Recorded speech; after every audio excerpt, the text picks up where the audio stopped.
Hello and welcome to the Tea Party Howdy channel. Okay, we're going to review History Channel's America, Our Defining Hours. The show is built on segments, and it starts with the Pilgrims on this episode and goes all the way to John Brown, so almost the Civil War. And I'll give you the parts that go in between as we go along with the review. So, what can you expect in this? It looks very similar to the History Channel's review of George Washington, way more than it looks like the Ulysses S. Grant. Once again, History Channel falls into the same trap that they always do, based on era, where they are interviewing almost the exact same people for every documentary. That worked a lot better when they were doing the West way back in the 90s, because I don't know, those guys were just really good and they were very even-handed because it was the 90s. It wasn't the 21st century post-2016 where everybody's got sticks placed in body parts that they don't belong. And on that regard, the interviews that they do, once again, are black and white. Surprise, surprise, History Channel. There are more people in this country than black people and white people. And surprise, surprise, History Channel. There are more people that have history degrees or can do on-the-ground interviews like our national park people and things like that are just as well trained in the eras beyond black people and white people. It is so boring. Just boring. If you were not from America and you watched our media, you would never know there was a such thing as Hispanics or American Indians, except for when they show them in the show 300 years ago or more. And yeah, they need to get over it and start interviewing more people. If they want to do the whole diversity thing, then they need to start shoving in more specialized people. And for Pete's sakes, get off of the East Coast with your interviews. Oh, but there's a dude from Texas. Yeah, we call him Token, not Texas. Alright, anyway. The casting in this one.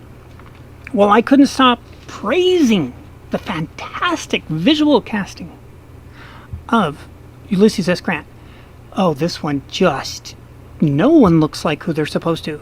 The guy they have playing, Paul Revere, is a muscular, handsome man.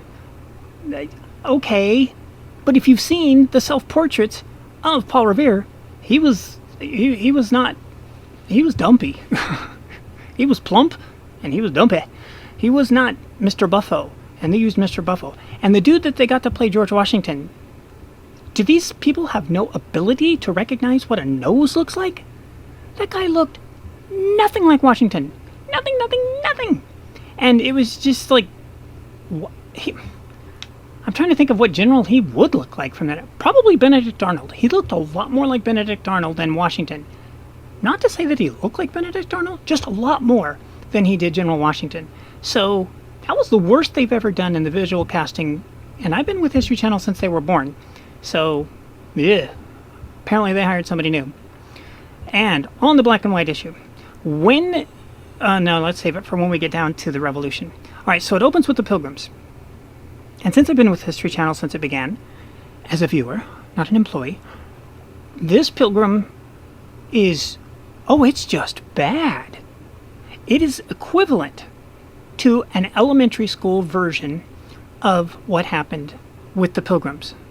And the reason that that's bad is because when you're in elementary school, you only have so much background data, so you can only consume so much. So you have to keep it in that context. But this is History Channel for adults. Guys, lay out some better details. And what is up with showing Indians growing yellow corn? I don't think so. No! Indians did not grow yellow corn, which is why to this day we still say when you have multicolored corn, which is actually called maize, we call it Indian corn, because that's what they grew. And I'm sorry, it's like, is that being really picky? No, not on the History Channel, where they typically do really well at success for striving for details. No. What else was there? Was a lot wrong with the Pilgrims. They say that Samoset is a chief, and I'm like, I don't know. I've read not as much as a history major, but I've read as much as a history minor. I don't remember seeing that. So, yeah. It's okay. So if you watch the Pilgrim segment at the beginning and you understand that you're getting an elementary school level introduction, it's fine. But if you want the real details, go to Desperate Crossing, which is a History Channel movie. Go to, I know this sounds goofy, but it's true. Go to Charlie Brown. Charlie Brown on the Mayflower pretty much is a perfect summary of Desperate Crossing. And Desperate Crossing is like 3 hours, and Charlie Brown's 27 minutes. So I always watch them back to back, and I'm like, why didn't I just watch the Charlie Brown? It's so much faster. And Charlie Brown admits that you get dogs. And the History Channel Desperate Crossing, they never mention the dogs. And there were dogs on the Mayflower. That's another thing they get really, really wrong. As bad as the yellow corn is wrong, so too, and again, it wasn't even corn yet, it was maize. For you etymologists, look up the definition of corn for etymology and you go, oh, yep, got it. Okay, so, they constantly talk in this episode about how the Pilgrims were on the Mayflower, and they never mention the strangers. For those of you who know the Mayflower, there were the Christians that were the Pilgrims, and then there were the people that just got on the boat because they wanted to go to America. And it was a blend, and that blend has stuck with this country until this day, with the blend of the strangers and the Christians. And that's why you have Christmas is for Christ. No, Christmas is for Santa and shopping. The Pilgrims brought half of the Christians and half of the strangers, and that war has never ended. And the scary part is, it really works. We need each other. The Christians need the strangers, and the strangers need the Christians. The strangers need the Christians to straighten up and fly right on occasion, and the Christians need the strangers to be kept free from hypocrisy or make corrections quickly when they get it wrong. Because trust me, the strangers will point it out awfully quick. So that's the Pilgrims. Then you get to the Revolution, and it does start with Lexington and Concord. It does a pretty good job of explaining that, and of course they focus in on all the black soldiers because we're gonna go woke, Wait a minute. Hold it. Gonna go woke? You just said they went from Pilgrims to the Revolution. They didn't do 1619? They did not do 1619. So then they're not totally woke. Yep, they're not totally woke. But anyway, so they show these black people that are at Lexington and Concord. And me not being 100% expert at anything, I went and looked it up, and sure enough, there were a few there. And the video is funny because, like, the ones I found online to confirm it didn't match the name of the person that they focused in on. And it's just so embarrassing when they have the black people talk about the black people and the white people talk about the white people. It's like, guys, you can mix it up a little. Otherwise, it's completely freaking racist. If you're only going to have black people talk about black people and you're only going to have white people talk about white people, pretty sure that's the definition of racist. Back off. Mix it up a little. There's nothing wrong with doing on-the-ground reporting, but guess what? Not a single one of those professors were on the ground in that era, so it's okay to mix it up. Anyway, so yeah, and it was weird because, and again, we don't know what hit the cutting room floor. Come on, when they do these interviews for these documentaries, they interview each person for around 2 hours, and then they maybe get 4 minutes total in the video. Let's be fair here. But what they did put in there, thanks to the editor and the director, is how the black guy was the one they talked about. He was a slave, and he was fighting right there next to his master, and he was doing it to fight for independence, and while he was still a slave. I'm like, well, probably had to do it because if he didn't, he was a slave, and sucks to be a slave, and so I'm not so sure the man had as much choice as that fellow made it sound like. And again, maybe he didn't make it sound like that. Maybe the editor and the director made it sound like that by the way they cut it, because that's the way documentaries work. All right, so that's the Revolution with Lexington and Concord. They do Valley Forge, and they do that. Well, I wish they would have done the Delaware Crossing because of what it means, but what you going to do? They did do Valley Forge, and they did the Battle of New York, the Battle of Philadelphia, and then they spent a lot of time talking about George Washington. They got into the Culpeper spy ring, which is kind of cool, especially if you watched Washington Spies, which is a fantastic show that is it's really, really bad history, because even though most of the events occurred in Turn Washington Spies, they paid no attention to the timeline. They just mixed it all up so it could tell a better story. I'm like, so watch it, then do the research, and then go, oh, okay, so you can actually put it back in the timeline so it works. All right, what else do we have here? Okay. Now, then the next story they go into is Daniel Boone and how he did the Kentucky thing. It looks like they're going to give him a ton of time, but they don't. But they get the idea across. Then they do the Erie Canal, and same thing. You know, they're doing these stories in like, okay, these stories are shorter. Daniel Boone was maybe 4 minutes, and the Erie Canal is probably 7 minutes. Not sure, but somewhere around there. And each one of those things are absolutely worthy of a full hour show. Erie Canal more because of the Modern Marvels tech stuff. Then, what else do we have? Then they go into the Oregon Trail, and then they, oh my gosh. So they talk about this woman. Okay, this is post Donner Party by 1 year. They talk about this lady whose husband dies, and she has some kids. And they're like, does she turn back at the base of the Rockies? But they don't call it the Rockies. At the base of the mountains. And does she go all the way back to her family? Or does she use all of her courage and press on? I'm like, lady, she's 80% of the way there. She's evaluating more than courage to go forward. To go backwards would be just as risky for all of the elements, and I mean all of the elements in the frontier world.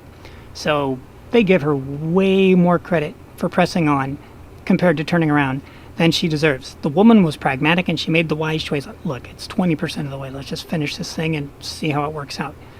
Okay. They show Harriet Tubman and talk about her Underground Railroad. Hey, they actually have some pictures of her when she was fairly young. That was kind of neat. I've never seen young pictures of her. I'm not really sure how she had pictures of her shot when she was young, considering everything, but nonetheless they did, and it was really cool. And then I was thinking about this. When it showed Harriet Tubman, if you've seen Harriet Tubman, particularly in her elder years when she was the most successful with the Underground Railroad, I was kind of struck by the idea. She's not very attractive, and most people know that. But think about it, if Harriet Tubman were an attractive woman, to the level of, say, Linda Carter or some other lady who was older and still got it, she would have been awful as an Underground Railroad. The first rule of doing spying, she's kind of doing spying. Instead of moving information, she was moving human beings. You have to be unobtrusive. You need to blend, like camouflage level blend. And if she's like an old beautiful lady, that ain't gonna work. So she used her skills and her God-given traits to rescue lots of people. So good for her. But it is interesting that we live in a world where we constantly hear how America was a slave nation, and it was slave this, slave that, slave this, slave that. If it was a slave nation, then where was Harriet Tubman delivering them to? If we were a slave nation, where was Harriet Tubman delivering them to? She didn't send them to Canada, though some did go to Canada. That's not where she delivered them. No, she delivered them to the northern free states where the abolitionist movement was about. So it's not a slave nation if half of the country isn't slave. No, that's a 50-50 split. And it was kept a 50-50 split by the Missouri Compromise. So again, lots and lots of bad history out there from professionals to warp poor people's minds who aren't able to or choose not to do the research. But as I like to point out, you can't do the research if it doesn't know it exists. That's why I love documentaries and biopics, because it tells me what's out there to look for. You're never going to go looking for gold if you never heard of it. You got to know what gold is to go looking for it. You can't go looking for Harriet Tubman's true story or any of these other people's true story if you don't know they ever existed. And that's why we took the statues down. If you take the statues down, good or bad people, you'll never know, because you can't look them up because you never knew they existed. If you think of the example of a browser on your computer and you have the bookmarks to remember the web pages that you like or you need in the future, you don't use them all the time. You only use them for your utility. That's the same purpose as a statue. It's a bookmark in history to say, oh yeah, that was Matthias, the anti-slavery dude. Yeah, the abolitionist guy. Good for him. Oh no, torn down. Oh, that's Frederick Douglass. Oh, Frederick Douglass. Who's he? Oh, Frederick Douglass is awesome, dude. Sit down and I will tell you a fantastic story of Frederick Douglass. Oh, no, torn down, never mind. Oh, that's Ulysses S. Grant. Who's he? No, torn down. Robert E. Lee. Oh, no, Wascally Wabbit. Terrible Wascally Wabbit. You take a man as complex as Robert E. Lee, who was directly related, can you say directly when it's through marriage? I'm going to George Washington. And if I'm wrong about that, put it in the comments. I know he's related to somebody at the very beginning of the Founding Fathers, because hello, they're barely just away from it. They're the grandkids of the Founding Fathers. You take away the complexities of many of those Southern soldiers, then you're destroying history. You're erasing the bookmarks. You're erasing the ability for people to look up and learn their complex histories. And most importantly, you are rejecting the fact that the Civil War ended in 1865 or 1864, whatever, in the 1860s. You're rejecting that it's over. You're still punishing the enemy. You're doing what Abraham Lincoln and President Johnson and President Ulysses S. Grant refused to do, because Americans don't punish the losers. We never have until Obama. Once we got Obama, we started punishing the losers. And Obama and Biden love to say, that's not who we are. That's not who we are. Dude, that isn't who we are as Americans. We don't punish the losers. When the American Revolution was over, we did not punish the losers. And we repeated that same motif in the Civil War, and that established we don't punish the losers. And now we do. And now we are at civil war again, with a black national anthem and a white national anthem. No, let me rephrase that. A black national anthem and American national anthem. Blacks are completely welcome to be part of Americans. No one's kicking them out but themselves. And we've got Seattle giving up ground. We've got statues being torn down. Erg. All right, so that's Harriet Tubman. Then John Brown, and then that's where it's going to end. So then it goes into John Brown. And they're like, oh, he's Mr. Whitey working with slaves. And it's like, whatever. Fine. And John Brown has several specials dedicated exclusively to him, as well he should, because he was insanely complex. And that is the first episode. I don't know when they're going to show the second episode. I thought it would have been on by now, but it's not. Oh, this fellow on screen, if you're wondering who he is, that is supposed to be Samoset. I think he's a little too young to be Samoset, and he definitely speaks English way better than Samoset did in this, because he's like, welcome, white man, how you doing? You want to go for a cup of tea? Let's have a good time. And I'm seriously, the Pilgrims segment is just bleh.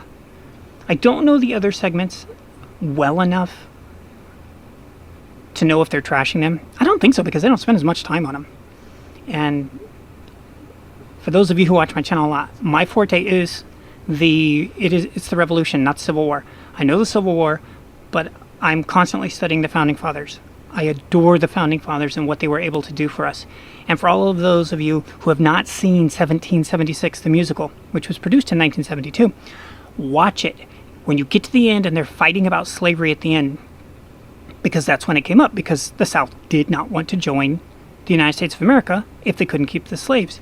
It's that fight that they give them between Franklin and Adams is awesome, because Adams was there was no president more strongly against slavery than John Adams, unless you're thinking John Q. Adams, his son, because they shared that anti-slavery passion. Franklin was the guy who started the first abolitionist movement, the freedmen's, in Philadelphia. So he was against it. Oh, but he owned slaves. He got over it. I can't wait, even though I'm going to be dead, I can't wait for all of these wokesters to be judged equally as vehemently canceled by their climate change offspring. Because while the current cancel cultures are all about race, black and white, black and white, black and white, black and white, black and white, yeah, because there's no other colors, while they're obsessing with that and canceling everybody based on that, their time is coming where their statues will be torn down because they drove cars. They didn't live up to the expectations that they should walk or ride a bike. No, they didn't. They were the gas users or whatever they call them. Whereas they're done, oh, you were a slave on... Dude, everybody on freaking planet Earth who had any money, except for the atoms, would do the slave thing. It's a planet, and it's still going on today. All they did was change the name to human trafficking. Slavery is just as present throughout the world as human trafficking. They just changed the name. So get off of your high horses. Oh, slavery this, slavery that. Slavery still exists. And then you have the concept, ooh, are you ready for this? If you've stuck around this long, you are ready for this. Here it goes. Consider what cost more as a human being. Buying a slave, which costs the same as a house. Feeding that slave. Keeping that slave physically, medically fit to do their work. That's all coming out of you, their owner's paycheck. Or hiring an illegal alien that you don't even have to pay minimum wage. You definitely don't pay for their housing. No, you let the government pay for that. You don't pay for their food. No, you let the government pay for that. You don't pay for their schooling. No, you let the government pay for that. Run the numbers. Who's better off? The guy or the girl who owns slaves? Or the guy or the girl who hires illegal aliens? So all those rich white liberals who have the nannies and the maids that are illegal aliens that they're paying under the table, and that they are paying nowhere close to minimum wage or the going rate that a legal citizen would get for the same job. Yeah, you tell me who the modern slave owners are. Oh, but slaves can come and go slaves could not come and go as they want, and the nannies and maids can. Really? You think that an illegal alien who's got a fairly decent gig can just go get another one? Just that easy?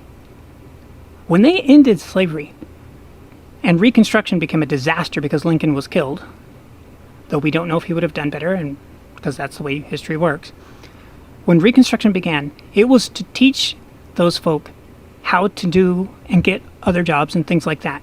And they came up with sharecropping, which we currently call, well, the platform we're on right now is sharecropping, where we get a teeny weeny itty bit and we better do a massive say. Or we get kicked off the channel. Or the platform, however you want to phrase it. So anyways, that's my review and a whole lot more. Whenever the next one comes out, I will do my best to get a look at it. I'm working Monday through Friday now, so I gotta do all this stuff on catch up on the weekends. Thank you very much for watching. Thank you for sticking around, and we will see you in the future.